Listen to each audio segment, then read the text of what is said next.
Hello everyone, इस video में भी हम सॉल्व करेंगे डीसी पांडे का advance section of the chapter laws of motion. Alright, so ये आई थिंक पार्ट 5 है इस पूरी सीरीज का। ठीक है, सो ये हमारा फर्स्ट क्वेश्चन है। In the arrangement shown in the figure, coefficient of friction between the two blocks is 0.5।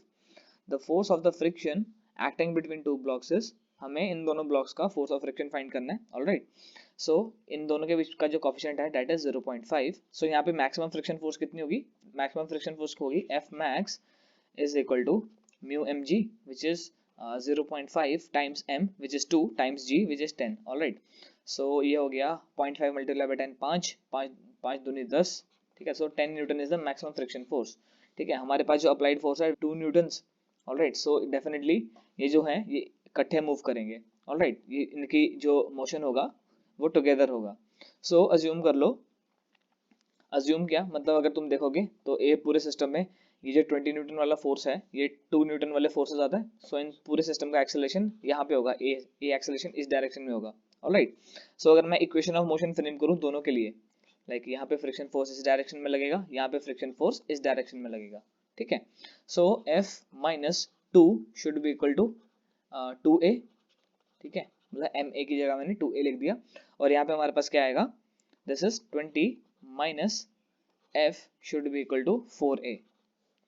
ठीक है, सो अब हमें क्या करना है, F के लिए फाइंड करना है, F के लिए हमें सॉल्व करना है इस क्वेश्चन को। सो डेफिनेटली क्या करेंगे हम, यहाँ पे 2 से मल्टीप्लाई कर देंगे, ये 4 बन जाएगा, और ये भी क्या बन जाएगा, 4a। ऑलराइट, अब इन दोनों को क्या करोगे, सब्ट्रैक्ट करोगे, सो ये कट जाएगा। So this is 2f minus 4 minus 20 plus f should be equal to 0। ठीक है, so this is essentially, this will come out to be, ये 2f प्लस f बन जाएगा 3f, 3f should be equal to 24। So f is equal to 8, 3 8 24। ठीक है, that is 8 newton. ठीक है, सो हमारा इसका आंसर है first option which is 8 Newton. Usually बच्चे इसमें क्या करते हैं, वो म्यू एम जी लिख देंगे, और ये वाला जो ऑप्शन है वो भी गिवन होगा। ठीक है, लाइक सेकंड ऑप्शन जो है हमारा वो 10 न्यूटन का है, but 10 newton is our maximum friction force. तो इन चीज़ों में थोड़ा ध्यान रखना है, लाइक एग्जामिनर किसी भी तरह से परेशान कर सकता है, लेकिन हमने परेशान होना नहीं है। ऑलराइट, अच्छा, और कोई अप्रोच है इस क्वेश्चन को सॉल्व करने की? सो डेफिनेटली हाँ, हम कर सकते हैं। लाइक डेफिनेटली ये जो सिस्टम है, अगर मैं इसकी एक्सेलरेशन ढूंढ लूँ, लाइक अगर मैं इसकी इस सिस्टम की नेट एक्सेलरेशन देखूं, that will come out to be, this will be 20 minus 2। ठीक है, F is equal to M A which is 6 times a। Alright, अच्छा, ये सब मैंने तब किया जब मेरे को इस सिस्टम की एक्सेलरेशन मतलब पता है मेरे को कि जो इसमें जो फ्रिक्शन फोर्स होगा वो मैक्सिमम है 10 न्यूटन का, और अप्लाइड फोर्स है मेरी 2 न्यूटन की। सो जो सिस्टम होगा वो मतलब इकट्ठे चलेगा। ऑलराइट, सो a कितना आएगा हमारे पास, दिस इज 3 मीटर्स पर सेकेंड स्क्वायर। ऑलराइट, अच्छा, अब ये वाला ब्लॉक जो है ये भी इस एक्सेलरेशन से जा रहा होगा इस डायरेक्शन में। ऑलराइट, और ये क्या, और ये मतलब एक तरह से नॉन इनर्शियल फ्रेम में आ गया। ऑलराइट, 2 kg वाला ब्लॉक। सो 2 kg वाला ब्लॉक हमारे पास है नॉन इनर्शियल फ्रेम में, which is accelerating at 3 meters पर सेकेंड स्क्वायर। ऑलराइट, ये नॉन इनर्शियल फ्रेम में है, इसको सूडो फोर्स एक्सपीरियंस होगी in the backward direction. Alright, so this is 3 times 2।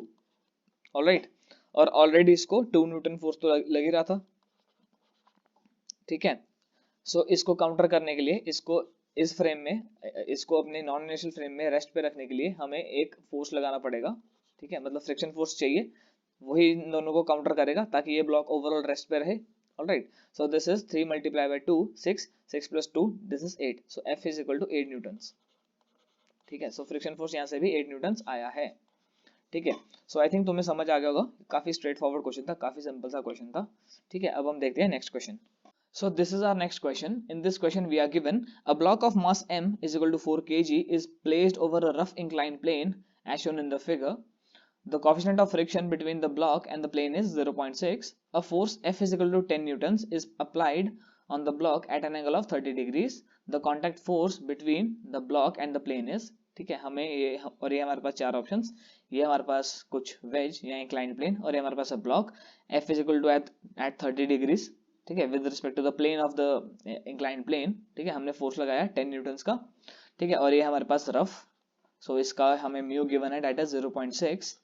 अच्छा, अगर इन जनरल सेंस अगर मैं बात करूं, what is the contact force, magnitude of the contact force तुम्हें पता होना चाहिए क्या है। लेट्स से हमारे पास कोई ब्लॉक है उसके ऊपर नॉर्मल रिएक्शन फोर्स ये है और फ्रिक्शन फोर्स ये है। सो दिस, तो ये दोनों कंट्रीब्यूट करते हैं in the contact forces. Alright, so contact force का एफ सी, इसका जो मैग्नीट्यूड आता है that is equal to under root of N square plus F square.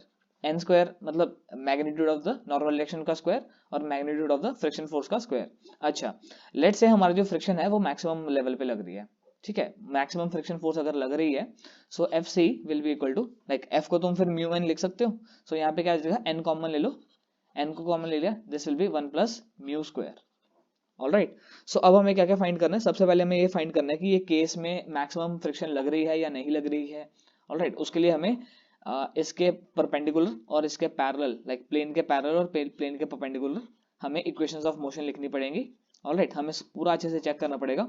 But in any case अगर सिस्टम एक्सेलरेट भी होता है इन एनी डायरेक्शंस, क्योंकि अगर एक्सेलरेट हो रहा है सो डेफिनेटली फ्रिक्शन फोर्स हमारी जो होगी वो मैक्सिमम वाली होगी और normal reaction will not change due to the acceleration, ठीक है, मतलब एक्सेलरेशन का कोई फर्क नहीं पड़ेगा नॉर्मल रिएक्शन पे, तो हमारी कॉन्टैक्ट फोर्सेज जो है वो सेम ही रहेंगी।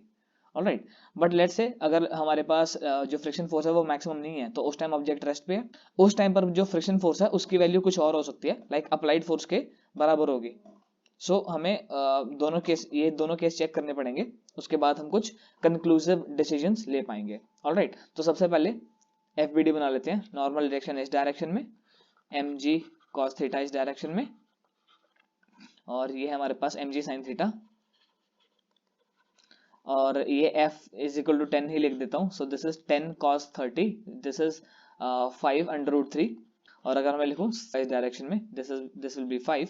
सो अगर मैं बात करूँ परपेंडिकुलर टू द प्लेन, हमारे पास क्या है, normal reaction will be equal to M G cos theta, M G कितना हमारे पास, एम जी इज 40 और कॉस थीटा, रुको 40 टाइम्स कॉस थीटा, कॉस 45 आएगा यहाँ पे 30 डिग्रीज नहीं आएगा, कॉस 45 इज इक्वल टू 1/√2, ठीक है, और ये होगा and -5।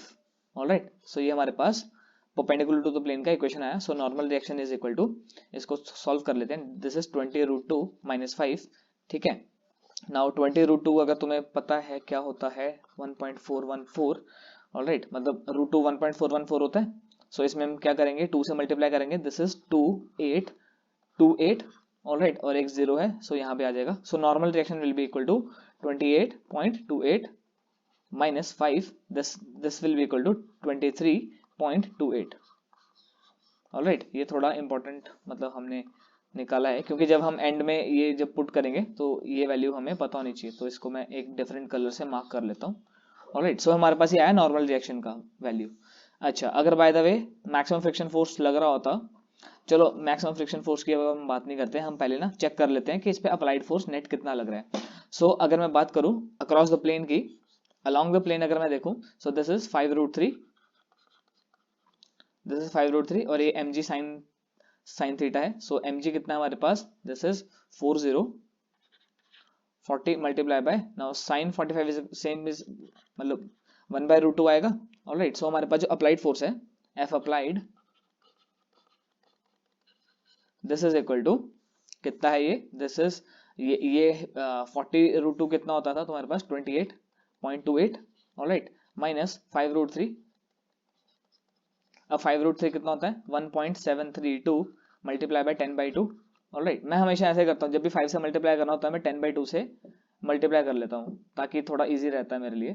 So this is 17.32 divide by 2, so 2 8 16, 2 6 12 and 2 6 12, this will come out to be 8.66। Alright, this will be 8.66. So 28.28 minus 8.66, so this is 2, और यहाँ पे आ जाएगा हमारे पास 27 आ जाएगा, and this will be 12, so this is 6, so this will be 19.62। Alright, 19.62 is our applied force, ठीक है, definitely इस डायरेक्शन में ही है, ठीक है, अप्लाइड फोर्स, तो फ्रिक्शन फोर्स इसके ऑपोजिट डायरेक्शन में लगेगा।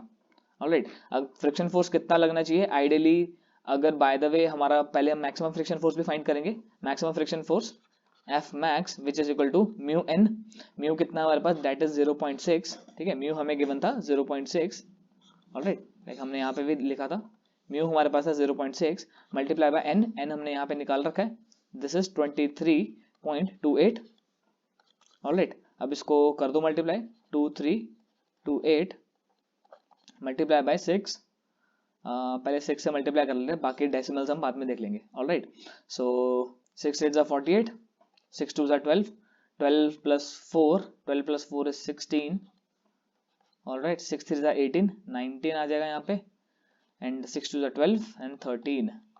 सो कैलकुलेशन थोड़ी ध्यान से करना, और हमारे पास यहाँ पे डेसिमल्स के पीछे हमारे पास 3 डिजिट्स हैं, सो this will B 13.968। Alright, F max हमारे पास ये है, फ्रिक्शन फोर्स की मैक्सिमम वैल्यू यही हो सकती है। सो अब तुम देखोगे कि जो अप्लाइड फोर्स है इट इज ग्रेटर, ठीक है, दिस ये ज्यादा है than the friction force, so definitely relative motion होगा और ये सिस्टम जो है वो एक्सेलरेट भी करेगा, बट एक्सेलरेशन की वजह से इसके कॉन्टैक्ट फोर्स पे कोई फर्क नहीं पड़ता। ऑलराइट, सो हमारे पास अगर तुम ध्यान से देखोगे तुम्हारे पास एफ मैक्स भी है, ऑलराइट, और तुम्हारे पास नॉर्मल रिएक्शन भी है, सो तुम्हारा जो कॉन्टैक्ट फोर्स होगा F contact will be equal to normal reaction कितना था तुम्हारे पास 23.28, सो दिस इज 23.28 का स्क्वायर प्लस 13.96 का स्क्वायर का अंडर रूट हमारे पास आना चाहिए। वेल, इस पॉइंट पे क्वेश्चन थोड़ा सा ज्यादा कैलकुलेशन वाइज इंटेंसिव हो गया है, बट इसको तुम इजीली सॉल्व कर सकते हो, ये तो स्ट्रेट फॉरवर्ड कैलकुलेशन है। ऑलराइट, बाकी जो कंसेप्चुअल था इसमें कि मतलब फ्रिक्शन फोर्स का मैक्सिमम मिनिमम जो भी है, ऑलराइट, वो सब मैंने कवर कर दिया, ठीक है। सो अगर मैं इसका आंसर तुम्हें बता देता हूँ, वो हमारे पास 27.15 आ जाएगा। ऑलराइट, इसको तुम अगर लेट से तुम इस पॉइंट पे आ गए और अगर तुम्हारे पास ज्यादा टाइम नहीं है सॉल्व करने के लिए, so definitely you can use some approximations, ठीक है, तुम कोई नोन वैल्यूज डाल सकते हो इस केस में जो कि इन दोनों के वैल्यूज के आसपास ही हो, तो तुम्हें समझ आ जाएगा कि 27.15 ही तुम्हारे पास एक लायबल ऑप्शन रह जाएगा इस केस में। सो ये क्वेश्चन सॉल्व हो गया। अब हम देखते हैं नेक्स्ट क्वेश्चन। ये है हमारा next question. In this question we are given in case 1 wedge B is stationary and block A starts sliding when the angle of plane is greater than a certain value theta, while in case 2 wedge B is moving upwards with an acceleration a naught and block A starts sliding when the angle of plane is greater than alpha. Coefficient of friction between A and B is same in both the cases. Then, और ये हमारे पास है 4 option, essentially हमें alpha और theta का relation निकालना है। सो अज्यूम कर लेते हैं ये बिल्कुल अपने लिमिटिंग केसेस पे है, सो ये होगा थीटा, यहाँ पे होगा हमारे पास अल्फा। सो अगर हमारे ब्लॉक जो हैं वो स्लाइड कर रहे हैं, सो नॉर्मल केसेस में क्या होगा एफबीडी के अकॉर्डिंग, ठीक है, जरा ध्यान से देखना, this is M G sine theta, alright, and this is mu M G cos theta. Alright, हाँ डेफिनेटली यहाँ पे तुम एंगल ऑफ रिपोज का भी यूज कर सकते हो, बट मैं जरा थोड़ा इक्वेशंस को लिखना पसंद करता हूँ, ठीक है, वो मेरी अपनी पर्सनल चॉइस है। सो यहाँ पे आएगा हमारे पास M G sine theta should be greater than mu M G cos theta. Alright, so M G से एम जी कैंसिल हो गया, so tan theta should be greater than और इक्वल टू म्यू, ठीक है, यहाँ पे ग्रेटर देन और equal to का साइन आता है। अच्छा, केस 2 में अगर मैं एफबीडी बनाऊं, सो जरा ध्यान से देखना, यहाँ पे कुछ इस तरह का हमारा केस आएगा, यहाँ पे हमारे पास M G plus A naught आएगा। ऑलराइट, काफी स्ट्रेट फॉरवर्ड सी चीज है ये तो, ठीक है, तुम्हें तो ये सब पता ही होगा। सो ऑलराइट, तो इसकी वजह से क्या होगा, लाइक जब तुम कंपोनेंट्स लोगे तो हमारे पास जी की जगह essentially G plus A naught आ जाएगा।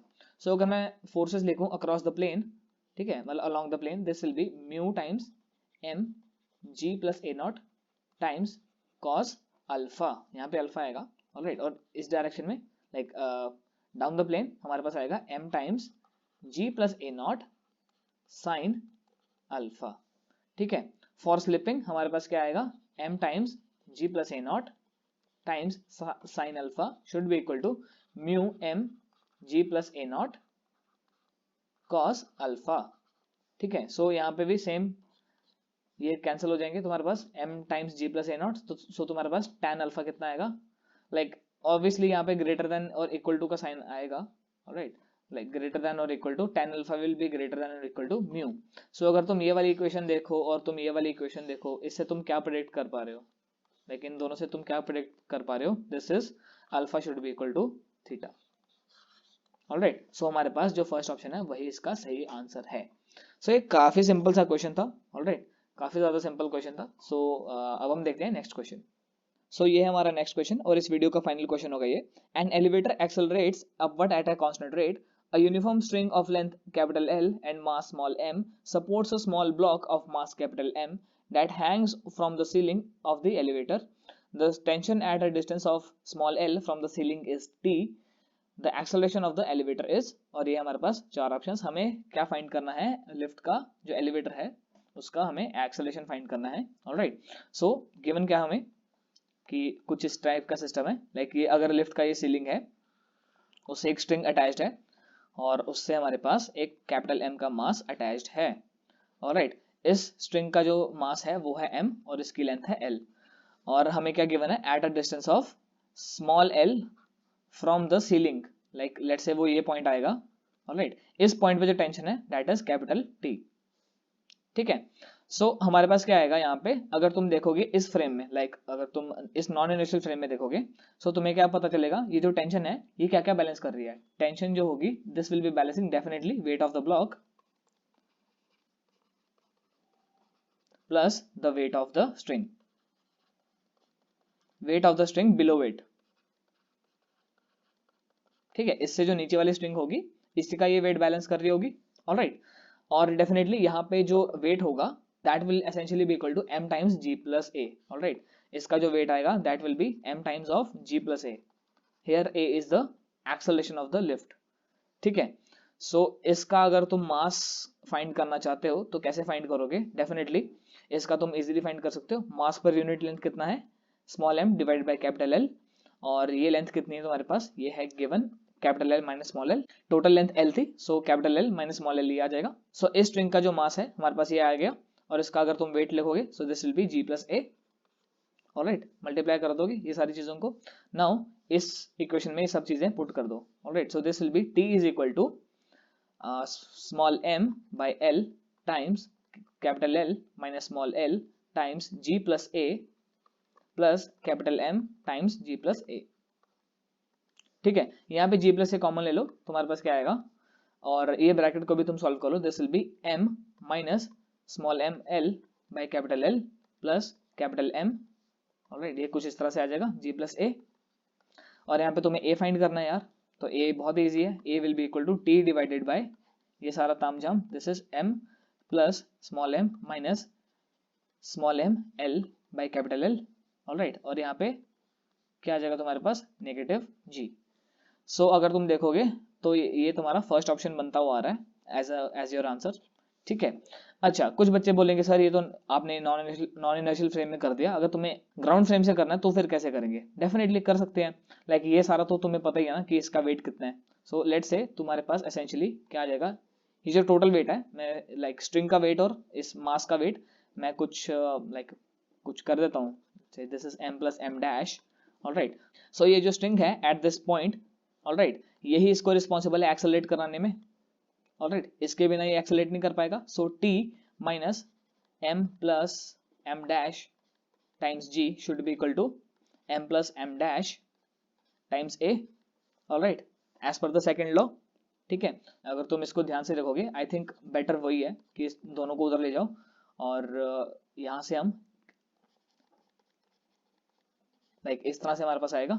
Alright, a minus g, sorry plus G आएगा, यहाँ पे माइनस था ना, यहाँ पे जाके प्लस हो जाएगा। So a will be equal to t divided by capital M plus m dash.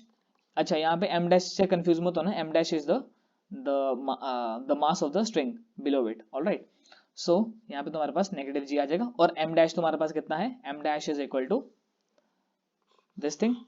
ठीक है, ये m डैश के बराबर होगा। ऑलराइट, ये वाला जो है, सो अगर तुम यहाँ से भी लिखना चाहो, a this will be equal to t upon m plus small m divided by capital L times capital L minus small l and minus g। alright, कुछ इस तरह से तुम्हारे पास आएगा। so this will essentially come out to be t upon capital M plus small m minus small m l divided by capital L minus g, this is a। so तुम्हारे पास same ही आया है। ठीक है, सो सेम ही तुम्हारे पास answer आया है। सो तुम कैसे भी कर सकते हो, इन क्वेश्चंस को तुम किसी तरह से भी कर सकते हो। Alright, as per your convenience. अगर नॉन इनर्शियल फ्रेम कंसीडर किया था तो फटाफट हो गया था, अगर तुम्हें इनर्शियल फ्रेम कंसीडर करना है डेफिनेटली थोड़ा सा तो काम करने पड़ेगा, बट एसेंशियली तुम्हारी जो कैलकुलेशन है काफी सिंपल है। कई केसेस होते हैं जहाँ पे तुम नॉन इनर्शियल फ्रेम में इजीली कैलकुलेट कर सकते हो rather than the inertial frame, but overall जो इक्वेशंस है वो तुम्हारी सेम ही आती है। ऑलराइट, सो इस क्वेश्चन के साथ इस वीडियो को करते हैं एंड। ठीक है, वीडियो पसंद आया तो लाइक जरूर करो और चैनल को प्लीज सपोर्ट करो, ठीक है, by share and subscribing to it. ठीक है, मैं देखता हूँ जरा, मैं स्टैटिस्टिक्स जब देखता हूँ तो 81% ऑफ लोगों ने सब्सक्राइब नहीं किया अभी तक। ऑलराइट, जो मेरे वीडियोस देखते हैं, सो प्लीज सब्सक्राइब करो अगर तुम्हें मेरा काम अच्छा लगता है। ऑलराइट, अगर तुम्हें मेरा काम खराब लगता है तो डेफिनेटली कमेंट्स में मुझे ज़रूर बताओ कि मैं कैसे कैसे इंप्रूव करूँ। और बाकी ठीक है, और भी चैप्टर्स हम करेंगे। ठीक है, सो कमेंट्स में ज़रूर अपने सजेशंस देते रहो, वो ज़्यादा इंपॉर्टेंट है मेरे लिए। So I will see you in next video, so till then take care.